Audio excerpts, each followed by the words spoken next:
Hello everyone, welcome back to a online solution. तो स्वागत आप सभी को, खुश आमदीद, वेलकम। आज हम लोग पढ़ने वाले हैं उर्दू का मॉडल सेट। बिहार बोर्ड में जिस प्रकार उर्दू का ऑब्जेक्टिव मॉडल पेपर पूछा जाता है, यानी कि ऑब्जेक्टिव क्वेश्चन जिस प्रकार 100 क्वेश्चन आते हैं एग्जाम में, इसी तरह से सेम पैटर्न मैंने अपने हाथों से लिखा है, सजाया है इसको। तो इस वीडियो में हम लोग पूरा मॉडल पेपर पढ़ने वाले 100 क्वेश्चन। अगर आप इस वीडियो पे आए हैं तो पूरी वीडियो को देखना एंड आपको मुझे उम्मीद दिलाना है कि मैंने 50 में 50 या 100 में 100 बनाया, 100% बनाया, ठीक है ना। बिकॉज अभी यहाँ पे टेस्ट हो रहा, ना कि एग्जाम हो रहा। एग्जाम में 50 सवाल बनाना, लेकिन यहाँ पे कोशिश करना आपको 100 का 100 सवाल बनाने के लिए। तो पहली बार आए तो चैनल को सब्सक्राइब कर लीजिएगा, वीडियो को लाइक जरूर कीजिएगा। तो चलिए स्टार्ट करते हैं और थोड़ा सा फास्ट चलेंगे बिकॉज सवाल बहुत ही ज़्यादा है ना। तो हम यहाँ पे सवाल नंबर 1 आपके सामने लाते हैं। और अभी तक आपने, अगर आपको मुझे फॉलो करना है तो इस आईडी से मुझे फॉलो कर सकते हैं, डिस्क्रिप्शन में लिंक दिया, और सब्सक्राइब वगैरह तो कर ही लो तुम लोग। चलिए सबसे पहला सवाल, सबसे इजी सवाल यहाँ पे है कि शबनम कमाली कब पैदा हुए। भाई साहब, ये पहला नंबर का पहला क्वेश्चन का सवाल है। शबनम कमाली कब पैदा हुए, तो आपको पता हो जाए शबनम कमाली जो है 1938 में पैदा हुए। कब पैदा हुए? 1938 में शबनम कमाली की पैदाइश हुई, ठीक है ना। याद रखिएगा, शबनम कमाली की पैदाइश कब हुई? तो 1938 में। कब हुई थी? 1938 में। हमारा आंसर क्या होगा? ऑप्शन नंबर ए हो जाएगा। आगे पढ़ते हैं। हमद में किसकी तारीफ की जाती है? भाई साहब, ये सवाल बहुत ही गजब का है। हमद में किसकी तारीफ की जाती है? हमद में अल्लाह ताला की तारीफ की जाती है ना, ऑप्शन नंबर सी। आगे बढ़ते हैं जी। आगे सुहैल अजीम आबादी की पैदाइश कब हुई थी? देखिए, सुहैल अजीम आबादी की पैदाइश कब हुई थी? 1910, 1911, 1912, 1913। तो सुहैल अजीम आबादी की पैदाइश हुई थी 1911 में। कब हुई थी? 1911 में सुहैल अजीम आबादी की पैदाइश हुई थी। आगे सवाल पढ़ते हैं। सुहैल अजीम आबादी का कौन सा अफसाना आपके निसाब में शामिल है, यानी कि आपके सिलेबस में शामिल है? सुहैल अजीम आबादी का कौन सा अफसाना? आशियाना, फरार, आंख मिचोली या भाभी जान। तो आपको पता है यार, भाभी जान के बारे में हर कोई पढ़ा है। सुहैल अजीम आबादी का लिखा हुआ अफसाना जो आपकी किताब में लिखा हुआ है, शामिल है। आगे बढ़ता है। डॉक्टर मोहम्मद मोहसिन किस मौजू पर महारत रखते थे? डॉक्टर मोहम्मद मोहसिन जो है ना, वो किस मौजू पर महारत रखते थे? मौजू मतलब होता है विषय, किस सब्जेक्ट पर जो है उसको महारत हासिल था? तारीख या अदब या नफ्सियात या सहाफत। तो 5 का आंसर होगा ऑप्शन नंबर सी, नफ्सियात पर पूरा महारत रखते थे, ठीक है। आगे, कमर जहां के वालिद का क्या नाम था? भाई बहुत इंपॉर्टेंट सवाल बनता है कि कमर जहां के वालिद का क्या नाम था? सैयद अताउल हक। क्या नाम था? सैयद अताउल हक जो है कमर जहां के वालिद का नाम था। ऑप्शन नंबर सी हो जाएगा।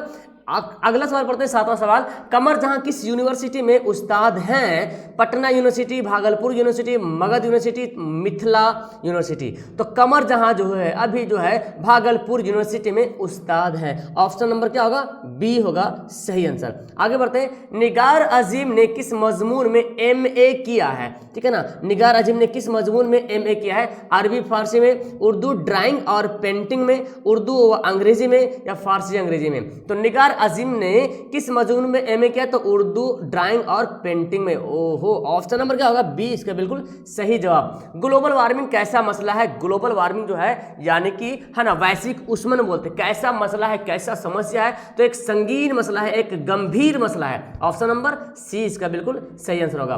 बालो ज्ञान कांग्रेस 2008 में हुआ था, भारत के किस शहर में मुनक्किद हुआ था? बालो ज्ञान कांग्रेस का आयोजन मतलब कब हुआ था? 2008 में। पूना में, शिमला में, दीमापुर में या तो विशाखापट्टनम में। तो बालो ज्ञान कांग्रेस 2008 में जो मुनक्किद हुआ था, यानी कि आयोजन हुआ था, कहाँ हुआ था? दीमापुर में हुआ था। ओके, आगे बढ़ते हैं। सर सैयद अहमद खां की पैदाइश कब हुई थी? भाई साहब, डेट बहुत इंपॉर्टेंट है पैदाइश का और मौत का, याद करना। सर सैयद अहमद खां की पैदाइश कब हुई थी? 1817, 1818, 1814, 1812। तो 11 का सही आंसर होगा ऑप्शन नंबर ए, 1817 में सर सैयद अहमद की पैदाइश हुई है। ओके, सर सैयद की वालिदा का क्या नाम था? बहुत ही इंपॉर्टेंट और बहुत बार सवाल पूछा जा चुका है कि सर सैयद अहमद खां की वालिदा का क्या नाम था। तो याद रखना, अजीजुन निसा बेगम। क्या नाम था? अजीजुन निसा बेगम। आगे सवाल है, अदब की पहचान किस तरह का मजमून है? इस्तिलाही मजमून है या तनकीदी है या सियासी या तारीखी? तो अदब की पहचान जो है तनकीदी है, आलोचना करने वाला मजमून, मतलब इसमें आलोचना करते हैं शायर, है ना। ऑप्शन क्या हो जाएगा? बी बिल्कुल सही होगा। आगे बढ़ते हैं। अब्दुल मगनी ने किस मदरसे में तालीम हासिल की? अब्दुल मगनी के बारे में पढ़ना है कि उन्होंने मदरसा शमसुल हुदा में तालीम हासिल की। कौन से मदरसा? मदरसा शमसुल हुदा में अब्दुल मगनी ने तालीम हासिल की। ओके बाबू, आगे बढ़ते हैं। दर्ज जेल में से अब्दुल मगनी की किताब कौन सी है ना, अब्दुल मगनी की किताब कौन सी, हयात जावेद, तश्कील जदीद, अल फारूक या उर्दू शायर पर एक नज़र। तो दर्ज झेल में जो अब्दुल मगनी की जो इनमें से एक किताब है अब्दुल मगनी का, उसका नाम क्या है, तो नाम है तश्कील जदीद। क्या नाम है, तश्कील जदीद, इसका राइट आंसर हो जाएगा। ओके, तो 15 का आंसर क्या होगा, ऑप्शन नंबर बी हो गया राइट आंसर। आगे बढ़ते हैं, भीमराव की वालिदा का क्या नाम था, है ना जी, भीमराव की वालिदा का क्या नाम था, बहुत ही गजब का सवाल। तो इस सवाल को आपको भूलना नहीं है। तो भीमराव की वालिदा का नाम क्या है, तो यहाँ पे 16 का आंसर होगा option number B, C number, Bhimabai. क्या नाम था, भीमबाई नाम था। भीमाबाई भी कहीं कहीं लिखता है, कहीं भीमबाई बोलते लिखता है, ठीक है ना। तो याद रखिएगा भीमबाई, क्या नाम था, भीमबाई। आगे सवाल है, आगे है, भीमराव की शादी किससे हुई, भीमराव की शादी किससे हुई थी, रामाबाई से या रीताबाई से या मुन्नीबाई से या कुर्तीबाई से। ओके, भीमराव की शादी किससे हुई थी, रामाबाई से। किससे हुई थी, रामाबाई से। तो इसका आंसर क्या हो जाएगा, ऑप्शन नंबर ए हो जाएगा, बिल्कुल राइट आंसर। आगे सवाल पढ़ते हैं, भीमराव अंबेडकर आजाद हिंदुस्तान में किस ओहदे पर फायज हुए थे, यानी कि जब हिंदुस्तान आजाद हो गया था तो भीमराव अंबेडकर को कौन सा पद मिला था, तो वो मिला था वजीर कानून, है ना जी, कानून मंत्री। Okay, option number C. आगे बढ़ते हैं, आपके निसाब में लत्फुर रहमान का कौन सा मजमून शामिल है, यानी कि आपके निसाबी किताब में जो आपका किताब दरख्त है उसमें कौन सा लत्फुर रहमान का मजमून है, रिया, उर्दू, ड्रामा, निगारी और आगा असर, भीमराव अंबेडकर या मुकातिब। तो क्या होगा, उर्दू, ड्रामा, निगारी और आगा असर। ओके, अगला सवाल आपके सामने हाजिर है, ड्रामा की तकमील का लाजमी आंसर क्या है, ड्रामा की तकमील का लाजमी आंसर क्या है, प्लॉट या स्टेज या किरदार या मुकालमा। तो 20 का आंसर होगा ऑप्शन नंबर बी, स्टेज। क्या है, स्टेज, स्टेज बोलता ना, ये स्टेज। आर्यभट्ट ने अपना तजुर्बा गाह कहाँ कायम किया था, भाई साहब ये तो सवाल बहुत इंपोर्टेंट बन जाता है आर्यभट्ट के बारे में। तो आर्यभट्ट ने अपना तजुर्बा गाह जो कायम किया था वो तेलंगाना में, पटना में एक जगह है तेलंगाना, तो वहीं जो है अपना जो है तजुर्बा गाह कायम किया था आर्यभट्ट ने। ओके, आगे, आर्यभट्ट का ताल्लुक किस दौर से है, तो देखिए ऑप्शन दिया हुआ, गुप्त दौर, मुगलिया दौर, मौर्य दौर या ब्रिटिश दौर। तो आर्यभट्ट का जो ताल्लुक है वो है गुप्त दौर से, है ना। कौन सा दौर से, गुप्त दौर को, जिसको सुनहरा दौर भी कहा जाता है। ओके, क्या बोलेंगे इसको, सुनहरा दौर भी बोलते हैं। आंसर ए हो जाएगा, गुप्त दौर को, सॉरी गुप्त दौर को हाँ सुनहरा दौर भी बोलते हैं। नजीर अहमद की पैदाइश कब हुई थी जी, 1838 में, 1836 में, 1837 में, 1838 में। तो नजीर अहमद की पैदाइश हुई थी ऑप्शन नंबर सी, 1837 में, ठीक है ना। याद रखिएगा, नजीर अहमद की पैदाइश 1836 में, है ना। Option number B, Nazir Ahmad की पैदाइश कब हुई थी, 1836 में।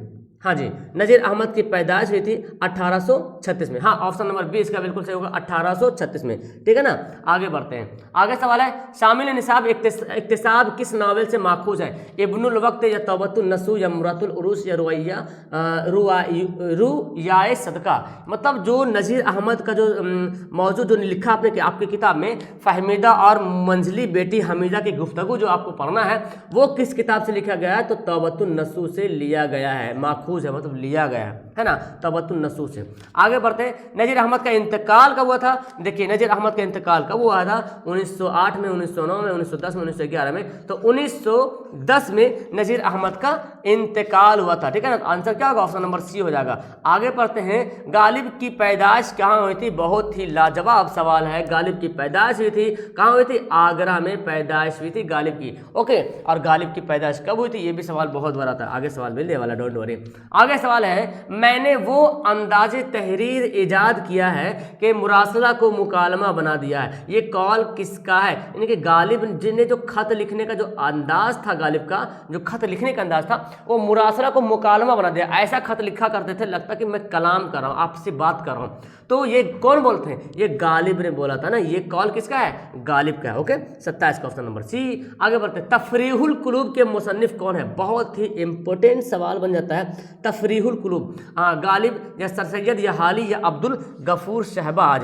तो इसके जो मुसन्निफ है अब्दुल गफूर शहबाज, कौन है जी, अब्दुल गफूर शहबाज है, तफरीहुल कुलूब, है ना जी। तफरीहुल कुलूब के मुसन्निफ कौन है, अब्दुल गफूर शहबाज। आगे बढ़ते हैं, मेहदी अफादी यूपी के किस शहर में पैदा हुए, इलाहाबाद, गोरखपुर, अलीगढ़ या लखनऊ। तो मेहदी अफादी जो है यूपी के किस जिला में पैदा हुआ? आंसर क्या होता है? गोरखपुर, है ना जी। ऑप्शन नंबर 20 का राइट आंसर होगा। आगे बढ़ते हैं, मेहदी अफादी का असल नाम क्या था? बहुत ही गजब का सवाल मेहदी अफादी से। तो मेहदी अफादी का जो असल नाम था मेहदी हसन। क्या नाम था? Mehdi Hasan. Option number A, है ना, मेहदी हसन नाम था।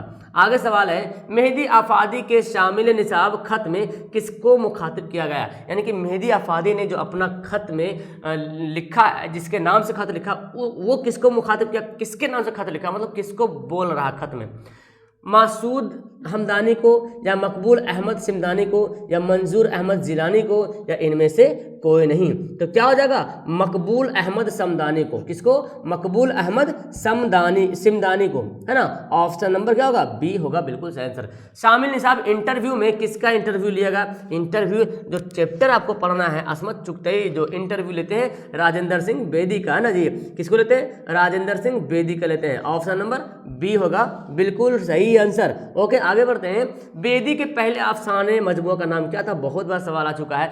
बेदी के पहले अफसाने मजमूआ का नाम था कि बेगम का तोहफा, कफन, महारानी का तोहफा, या जामुन का पेड़। बहुत बार सवाल आ चुका है, तो आप याद रखिएगा, इसका आंसर होगा महारानी का तोहफा। क्या होगा? महारानी का तोहफा, बेदी के पहले अफसाने का नाम।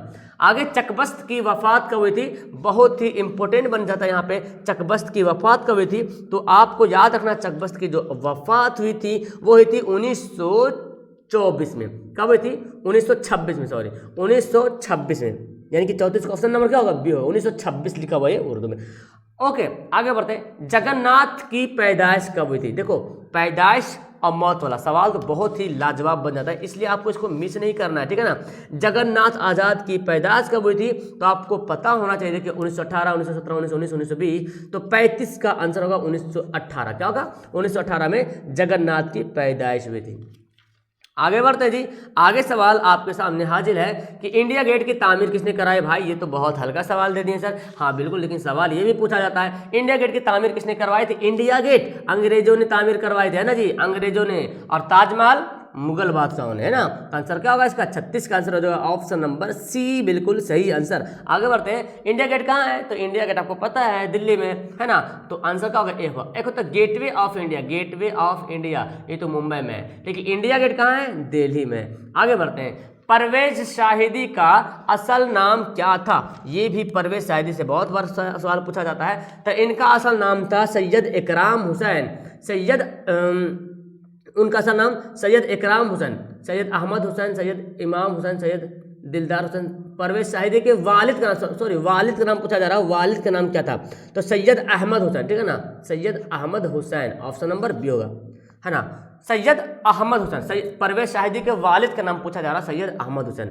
अगर असल नाम पूछा जाता तो इकराम हुसैन इसका नाम था। निदा फाजिली की पैदाइश कब हुई थी? चलिए फटाफट बताइए कि निदा फाजिली की, आपका पैदाइश और डेट, पैदाइश और इंतकाल वाला डेट भूलना नहीं मांगता है, एकदम याद होना मांगता है, ठीक है ना। देखिए 1965 में, 1966 में, 1967 में, 1968 में। तो 39 का आंसर होगा ऑप्शन नंबर ए, 1965 में निदा फाजिली की पैदाइश हुई थी। आगे है, सैयद मोहम्मद जाफरी के वालिद का नाम क्या था? सैयद मोहम्मद जाफरी के, सैयद अहमद जाफरी, सैयद अली जाफरी, सैयद अहमद अली जाफरी, ये इनमें से कोई नहीं। तो आंसर क्या होगा? सैयद अली जाफरी। क्या नाम था? सैयद अली जाफरी। ओके, आगे बढ़ते हैं। सैयद मोहम्मद जाफरी के मजमूए का क्या नाम है? सैयद मोहम्मद जाफरी के मजमूए का क्या नाम है? सूखी तहरीर, या नामे तहरीर, या इसका शौक तहरीर था, या सूखी तहरीर। तो क्या नाम था? सूखी तहरीर, है ना। ऑप्शन नंबर क्या होगा? सी, बिल्कुल राइट हो जाएगा। सैयद मोहम्मद जाफरी के जो यहाँ पे नाम था सूखी तहरीर, बड़ी सीन से। ओके, आगे बढ़ते हैं। तो यहाँ पे सवाल बनता है, गालिब का पूरा नाम क्या था? गालिब से बहुत बार सवाल पूछा था, बहुत ज़्यादा सवाल पूछा भी जाता गालिब से।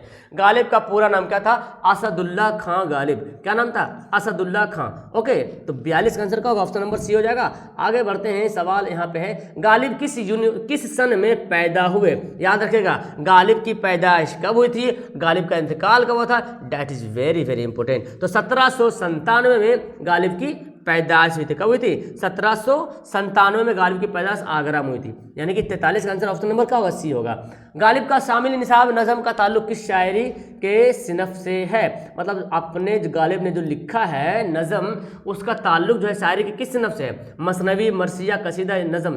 तो गालिब ने मरसिया लिखा है आरिफ की मौत पे, पढ़े होंगे ना, आरिफ की मौत पर जो है मरसिया, अक्सर मरसिया जो है मौत पे ही बोला जाता है। आगे, दर जेल में से शोरा में मिजाज के शायर कौन है? बहुत ही गजब सवाल, और इसमें तो बंदा फंस जाता है। मिजाज के शायर कौन है शोरा में? रम्ज अजीम आबादी, दिलावर फिगार, बेकल इस्तिहाई, जुबैर रिजवी। ओके, तो 48 है ना, 45, हम तो 5 को 8 लग रहा हूँ तो 45 का आंसर होगा दिलावर फिगार। क्या हो जाएगा? दिलावर फिगार जो है मिजाज के शायर है। ओके, आगे बढ़ते हैं। शौक लखनवी का पूरा नाम क्या था? ये भी बहुत बार सवाल पूछा गया है कि शौक लखनवी का पूरा नाम क्या था? तो इसका पूरा नाम था तसद्दुक हुसैन खान। क्या नाम था? तसद्दुक हुसैन खान। यानी कि 46 का आंसर क्या होगा? ऑप्शन नंबर बी बिल्कुल राइट हो जाएगा। आगे बढ़ते हैं। मिर्जा शौक की सना पैदाइश क्या है? यानी कि मिर्जा शौक की पैदाइश कब हुई थी? तो मिर्जा शौक की पैदाइश आपको याद रखना है, क्योंकि ये सवाल भी बहुत बार पूछा जाता है। तो इनकी पैदाइश हुई थी 1783 में। कब हुई थी? 1783 में इसकी पैदाइश हुई थी। ओके, आगे बढ़ते हैं। मिर्जा शौक की मसनवी का क्या नाम था? तो फरेब इश्क। क्या नाम था? फरेब इश्क, है ना जी, हाँ, फरेब इश्क इनके मसनवी का नाम था। ओके, ऑप्शन नंबर क्या हो जाएगा? सी हो जाएगा, 48 का सी सही। आगे बढ़ते हैं। 49 का। नसीम की पैदाइश कहाँ हुई थी? भाई साहब, नसीम से भी बहुत सवाल पूछा जाता है। तो नसीम की पैदाइश हुई थी कहाँ? देखिए, लखनऊ में, इलाहाबाद में, कश्मीर में, फैज़ाबाद में, या दिल्ली में, है ना।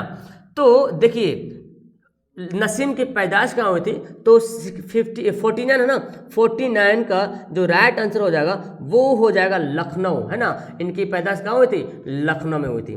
Very good. आगे बढ़ते हैं। नसीम शायरी में किसके उस्ताद शागिर्द थे? नसीम शायरी में किसके शागिर्द थे? तो आतिश, है ना, आतिश लखनवी के शागिर्द थे। शागिर्द के मतलब स्टूडेंट थे, है ना। शागिर्द मतलब क्या? शिष्य थे, चेला थे। ओके, तो 50 का आंसर क्या हो जाएगा? Option number C. आगे बढ़ते हैं। मुसाफी का पूरा नाम क्या है? मुसाफी का पूरा नाम क्या है? तो ये भी सवाल आपको पढ़ना है। तो मुसाफी का नाम क्या है? गुलाम हमदानी। क्या नाम है? गुलाम हमदानी। यहाँ पे हमदानी लिखा हुआ बाबू, गुलाम हमदानी। मुसाफी का पूरा नाम क्या है? गुलाम हमदानी। ओके, आगे बढ़ते हैं। यहाँ पे आपको ग्रामर का भी सवाल मिलेगा। जिस तरह से सवाल आपको एग्जाम में पूछा जाता है एकदम सेम उसी तरह से मैंने लाया है। ग्रामर का भी बहुत सारा सवाल है। Okay, don't worry. उर्दू की पहली मसनवी कौन है? ग्रामर के साथ साथ रोशनी किताब वाला भी सवाल मैंने यहाँ पे ऐड किया है। उर्दू की पहली मसनवी कौन है? सहरुल बियां, कदम राव, पदम राव, जहर इश्क, फरेब इश्क। बहुत बार सवाल पूछा जा चुका है। कदम राव, पदम राव पहली मसनवी का नाम है, उर्दू की पहली मसनवी का नाम। आगे बढ़ते हैं। मुबारक की वफात कब हुई? यानी कि मुबारक अजीम आबादी के बारे में जानना है कि इनकी वफात कब हुई थी। तो इनकी वफात हुई थी 1858 में। कब हुई थी? 1858। कहाँ गए भाई? ऑप्शन नंबर ए। 1858 में मुबारक अजीम आबादी की वफात हुई थी। ओके, आंसर क्या हो जाएगा? ए हो जाएगा। अपनी मौत से चंद माह पहले अहमद फिराज बिहार के किस शहर में मुशायरे में आए थे? मतलब कौन? अहमद फिराज जो है मौत से चंद माह पहले, मतलब मरने के कुछ महीने पहले जो है किस शहर में मुशायरे के लिए आए थे? पटना, गया, दरभंगा या मुजफ्फरपुर। तो 54 का आंसर हो जाएगा option number C, Darbhanga. Darbhanga तशरीफ लाए थे मुशायरे के लिए मौत से पहले, मतलब इंतकाल के पहले।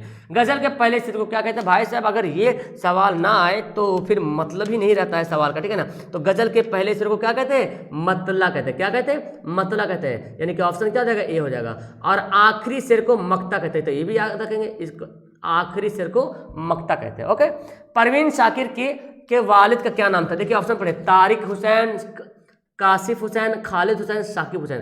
तो आंसर क्या होगा? साकिब हुसैन जो है 54 का राइट आंसर हो जाएगा, ऑप्शन नंबर, हाँ जी 54 का।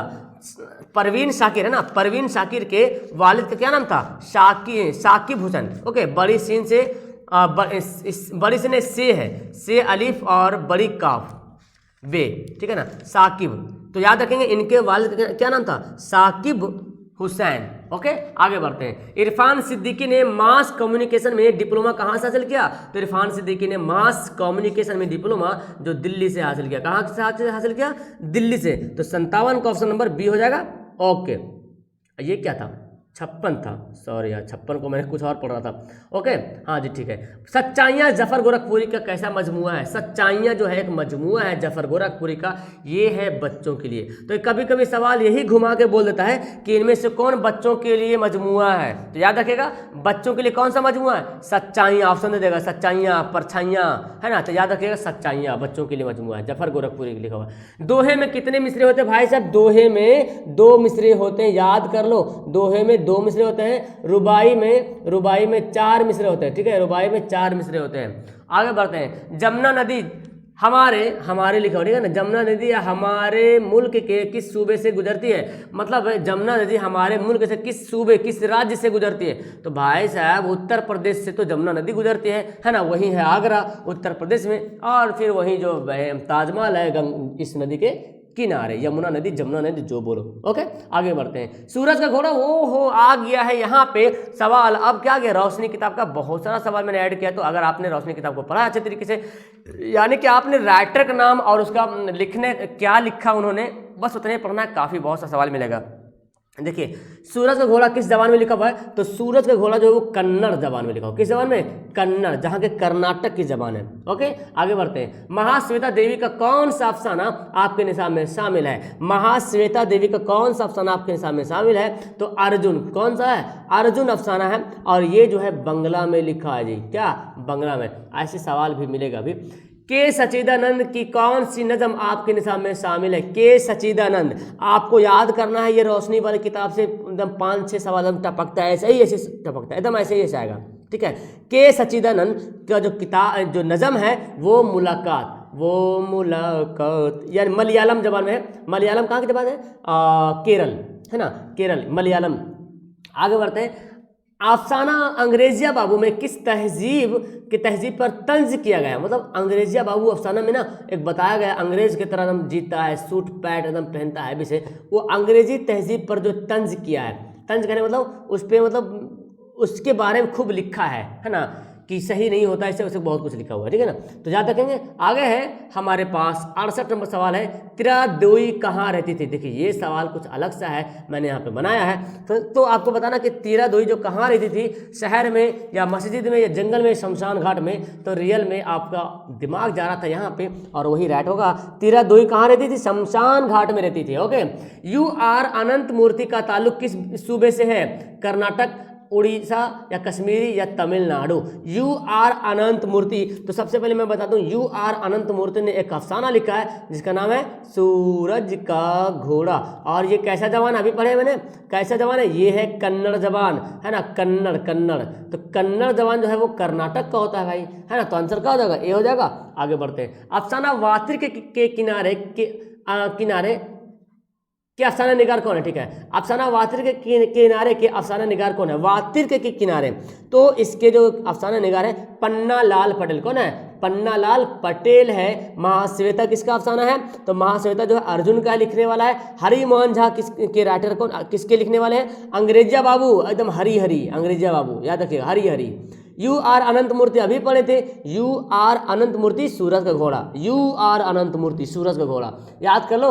वातिर के क्या है भाई? वातिर के एक नया नाम आया, तो वातिर के एक नदी का नाम है, ठीक है ना। वातिर क्या है? एक नदी है। ओके, ऑप्शन क्या जगह बी हो जाएगा। गोपीनाथ किस अफसाने का मरकजी किरदार है? बहुत ही इंपॉर्टेंट एंड गजब का लाजवाब का सवाल आपके सामने हाजिर है। गोपीनाथ, तो जब आप सेकेंड हैंड चैप्टर पढ़ोगे ना तो उसमें गोपीनाथ के बारे में दिया हुआ है, ठीक है ना। तो 69 का आंसर ऑप्शन नंबर सी हो जाएगा। अमृता प्रीतम किस जबान की शायरा थी? देखो शायर है, शायर क्या है? मुजक्कर है, इसका मोनस क्या है? शायरा। क्या है? शायरा। मतलब ये कवि है, ये जो है वो कवि है, ठीक है ना, और ये क्या है? कवित्री है। ओके, याद रखिएगा। तो अमृता प्रीतम अभी मैंने पढ़ा था, अमृता प्रीतम जो है वो वारिस शाह से जो नज़म लिखा है पंजाबी भाषा में। किस भाषा में? पंजाबी लैंग्वेज में। ओके, अब यहाँ पे सवाल मिलने वाला है ग्रामर का। उर्दू और हिंदी में क्या रिश्ता है? तो उर्दू और हिंदी में माँ बेटी का रिश्ता है जी। क्या रिश्ता है? माँ बेटी का रिश्ता। ओके, ऑप्शन नंबर ए हो जाएगा। नज़म बारिश की एक सुबह के शायर कौन है? बारिश की एक सुबह, ये नज़म है बारिश की एक सुबह, इसके लिखने वाले कौन है? इसके शायर कौन है? तो बारिश की एक सुबह जो है सीताकांत महापात्रा, सीताकांत महापात्रा बारिश के एक सुबह के लिखने वाले राइटर है। और ये किस भाषा में लिखा हुआ? उड़िया भाषा में। और उड़िया कहाँ का भाषा है? उड़ीसा, है ना, उड़ीसा की जबान है उड़िया। ओके, आगे बढ़ते। नजम दिए के शायर कौन है? बहुत इंपॉर्टेंट है ये सवाल। नजम दिए बहुत बार पूछा गया शायर। तो नजम दिए के जो शायर है अर्जुन कुल्हड़कर। कौन है? अर्जुन कुल्हड़कर। कौन है? अर्जुन कुल्हड़कर, याद कर लीजिएगा। और ये नज़म जो है मराठी भाषा में लिखा हुआ है, यानी कि Maharashtra. Okay, option number D. आगे बढ़ते हैं। अफसाना अर्जुन के मुसन्निफ कौन है? अर्जुन के लिखने वाले कौन भाई साहब? तो अभी हमने पढ़ा अर्जुन के जो लिखने वाला है वो कौन था? महाश्वेता देवी। कौन था जी? महाश्वेता देवी, जो वेरी गुड, जो कि बंगला भाषा में लिखा हुआ था। आगे सवाल है, इसमें से कौन सा साबका है? लो भाई, अब आपका ग्रामर का सवाल आ गया। साबका कहते हैं किसको? साबका मैं बताता हूँ, उपसर्ग और प्रत्यय पढ़े ना, उपसर्ग, उपसर्ग, साबका को उपसर्ग कहते हैं और लाहका को प्रत्यय कहते हैं, प्रत्यय। तो साबका जो शुरू में लगता है, शुरू में लग के बनता है। ओके, कौन साबका लफ्ज है? देखिए सहकार, कार आ रहा, देखो सहकार, कार जो लास्ट में आ रहा है ये साबका नहीं बल्कि लाहका है।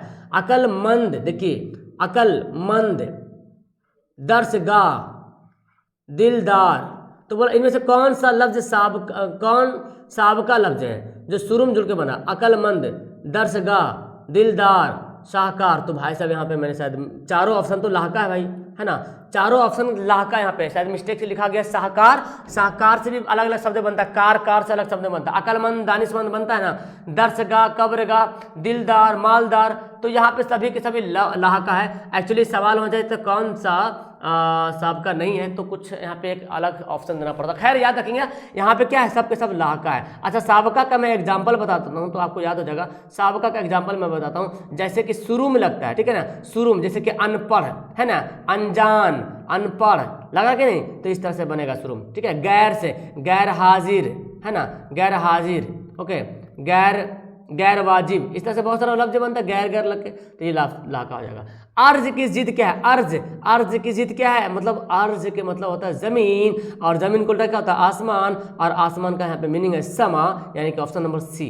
अर्ज की जिद क्या है? समा। आगे बढ़ते हैं। जदीद की जिद क्या है? जदीद मतलब नया, तो नया का पुराना नहीं बोलना है। जदीद की जिद हो जाएगा कदीम, क्या हो जाएगा?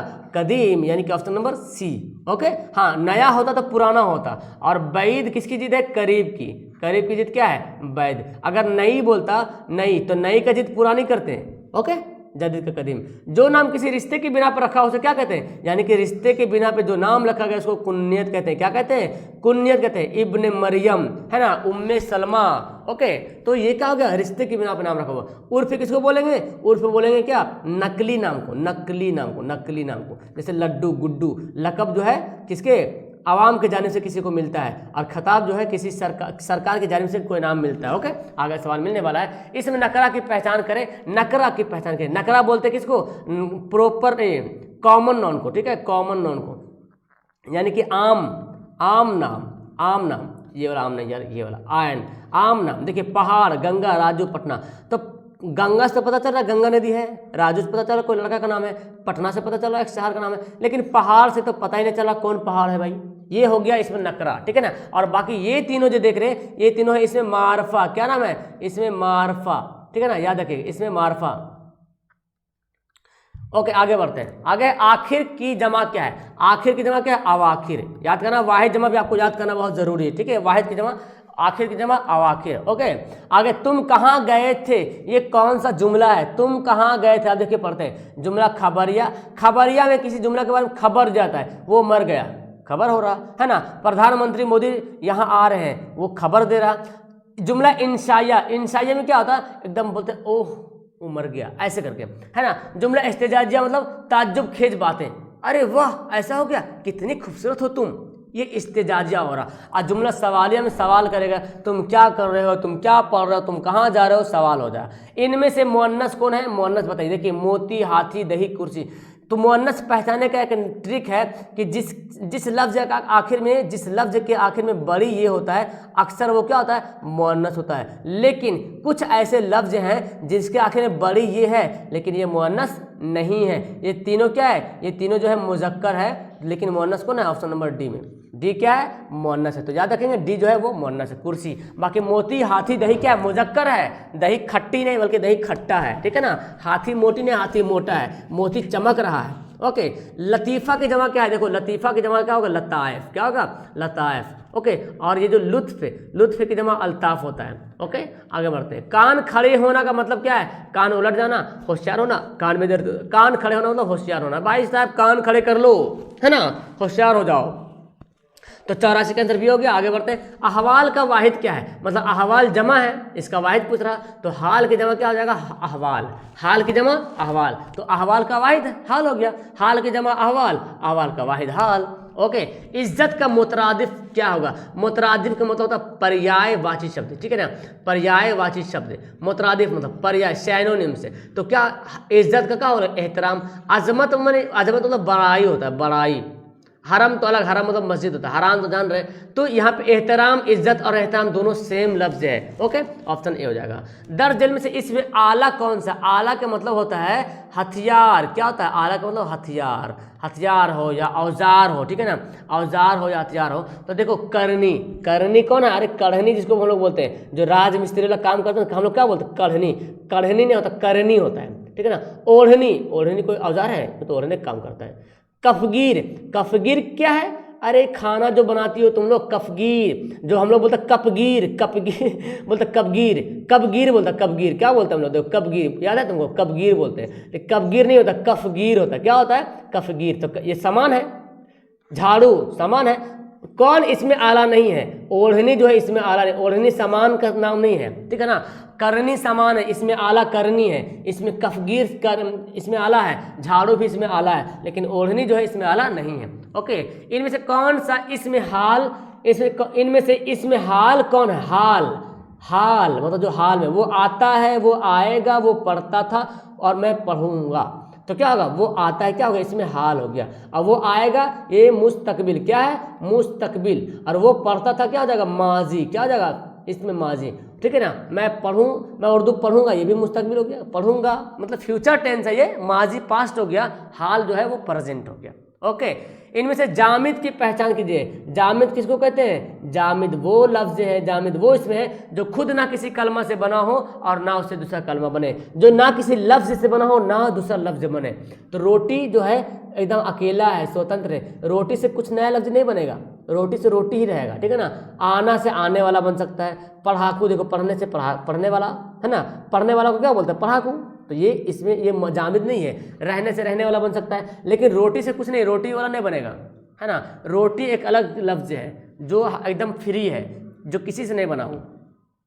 इसे मारफा बताइए, मारफा, मारफा मतलब अरे भाई मारफा मतलब प्रोनाउन, क्या होता है प्रोनाउन, व्यक्तिवाचक संज्ञा, व्यक्तिवाचक संज्ञा। और मारफा कौन है यहाँ पे देखो पहाड़, पता नहीं चला कौन पहाड़ है, गंगा, हाँ गंगा से तो पता चल रहा, नदी से पता ही नहीं चल रहा कौन सा नदी है कौन सा शहर पता नहीं चल रहा, तो हमारा आंसर क्या हो जाएगा बी हो जाएगा, बिल्कुल राइट आंसर। इनमें से जमीर कौन है, जमीर बोलते हैं प्रोपर, जमीर बोलते हैं प्रोनाउन को, प्रोनाउन को, अरे इससे पहले मैंने ये प्रोनाउन नहीं प्रोपर नाउन पढ़ेंगे यार, हाँ सॉरी प्रोपर नाउन है ना, प्रोपर नाउन, ठीक है ना। और प्रोनाउन हो गया जमीर यानी कि सर्वनाम जिसको बोलते हैं जी, सर्वनाम। ओके, तो आप लोग वीडियो को लाइक करना, सर्वनाम को यहाँ पे तुम, ऑप्शन क्या हो जाएगा सी।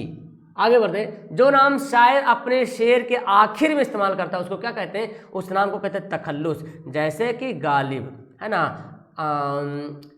इकबाल, ठीक है ना, ये भी क्या है तखल्लुस है ना, शाद ये भी क्या है तखल्लुस है, हाली ये भी क्या है तखल्लुस है। इस तरह से याद करना, तखल्लुस शेर कोई भी शायर होता है अपने आखिर में अपना छोटा सा नाम इस्तेमाल करता है, उसको बोलते हैं तखल्लुस। आगे इनमें से खिताब कौन है, खिताब, खिताब जो है सरकार की जानिब से कोई नाम मिलता है। बुलबुल हिंद ये खिताब नहीं बल्कि ये क्या है लक़ब है, याद कर रहा है ये लक़ब है। पद्म भूषण ये है खिताब, क्या है ये है खिताब। और गालिब क्या है, गालिब जो है तखल्लुस है ना, एक छोटा सा नाम है। और वल क्या चाहिए, ये लड्डू है, लड्डू, अरे भाई लड्डू गड्डू ये कौन है उर्फ है, क्या है उर्फ है, ठीक है याद करेंगे। आगे माजी हाल मुतलक की पहचान कीजिए। माजी हाल मुतलक वो होता है जिसे पता ही नहीं चलता है कि काम अभी हुआ कि बाद में हुआ। जैसे वो देख वो गया, तो हमारा आंसर क्या होगा ऑप्शन नंबर ए। लेकिन आपको पता चल रहा है वो गया में से कब गया, अभी गया कि बाद में गया, लेकिन बोला जाएगा वो गया है तो इससे पता चल रहा कि वो अभी ही गया है। इसको बोलेंगे फेल माजी करीब, क्या बोलेंगे फेल माजी करीब, करीब मतलब एकदम अभी अभी, और वो गया था, इससे तो पता चला बहुत पहले चल गया, इसको बोलेंगे फेल माजी बैद। देखो करीब मतलब होता है दूर नज़दीक, और बैद मतलब दूर होता है, दूर होता है। तो अब करीब मतलब करीब जो अभी है तुरंत अभी हाल में, बैद मतलब दूर हो गया। वो गया होगा, ये क्या कर रहे, अरे भाई हम इसको जो है ना, वो गया होगा इसको एहतिमाली बोलेंगे, मतलब शक हो रहा, वो गया होगा नहीं भी गया होगा, है ना। तो मैंने बता दिया है। इनमें से तानिश की पहचान की, तानिश कौन है, एहसान, ये मेरा एहसान है, ये तो तस्वीर हो गया, ये मेरा एहसान है। आपका जलवा, मेरी तौबा, है ना, मेरी तौबा मेरी तौबा मेरी तौबा तौबा, ना सही सुना कि नहीं तुम लोग, मेरी तौबा। ओके आगे बढ़ते हैं। किताब पढ़ी गई, किताब पढ़ी गई, पढ़ने वाला कौन है पता नहीं चल रहा। देखो फेल मारूफ को बोलते हैं एक्टिव वॉइस, पढ़ते हैं ना, हाँ, और फेल मजहूल को बोलते हैं पैसिव वॉइस। एक्टिव वॉइस में सब्जेक्ट रहता है, और पैसिव वॉइस में सब्जेक्ट नहीं बल्कि ऑब्जेक्ट रहता है, ठीक है ना। किताब पढ़ी गई, कौन पढ़ा पता नहीं चल रहा, तो जिसमें काम का पता नहीं, जैसे इंग्लिश बोला गया, कौन बोल रहा नहीं पता है ना। आपको पढ़ाया गया, कौन पढ़ाया, जुमला में पता नहीं चल रहा ना, आपको पढ़ाया गया, सिर्फ जुमला में लिखा रहे वो आपको पढ़ाया गया, कौन पढ़ाया भाई, तो फेल मजहूल होगा, ठीक है ना। अगर बोलता तुम मुझे पढ़ाते हो तो ये फेल मारिफ हो जाता, ठीक है।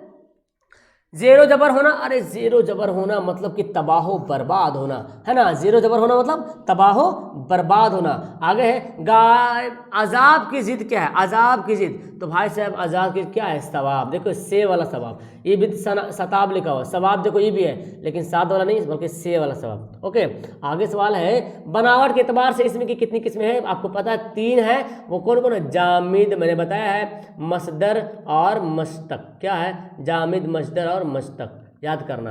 ओके आगे और आखिरी सवाल, कसरत की जिद क्या है, कसरत, देखिए कसरत की जिद है किल्लत, क्या है, कसरत की जिद है किल्लत। अब कसरत से बनेगा कसीर, क्या बनेगा, कसीर, और कसीर की जिद क्या आ जाएगा, कलील। कसरत से बनेगा अक्सरियत, अक्सरियत, देखो अक्सरियत, कसरत से बनेगा अक्सरियत, ये नहीं होगा, कसरत से बना क्या अक्सरियत, और अक्सरियत की जिद क्या आ जाएगा, अकलियत। तो देखो कसरत से किल्लत, कसीर से कलील, अक्सरियत से अकलियत, इसमें भी सब में बड़ी काफ, इसमें भी सब से आ रहा। ताजीम की जिद क्या आ जाएगा, तौहीन, है ना, तौहीन। देखिए तो ये हमारा हो गया 100 सवाल यहाँ पे कंप्लीट। उर्दू का 100 क्वेश्चन मॉडल पेपर के रूप में बहुत ही झकास सवाल यहाँ पे आपके सामने हाजिर था। तो यहाँ पे आपको कैसा लगा, इनमें से जो हार्ड सवाल लगे आप उसको नोट कर लेना। ओके एंड आपको इस वीडियो को लाइक करना तो भूलना ही नहीं है, एकदम हर कोई इसको लाइक करेंगे और अपने दोस्तों को शेयर करेंगे। जहाँ जहाँ प्यारे स्टूडेंट हैं, आपको कहीं शेयर नहीं भी करना चाहते तो बस आप वीडियो को लाइक करेंगे, ऑटोमेटिक ये वीडियो शेयर हो जाएगा, और कोई भी बंदा ओपन करेगा यूट्यूब तो उसके पास जाएगा।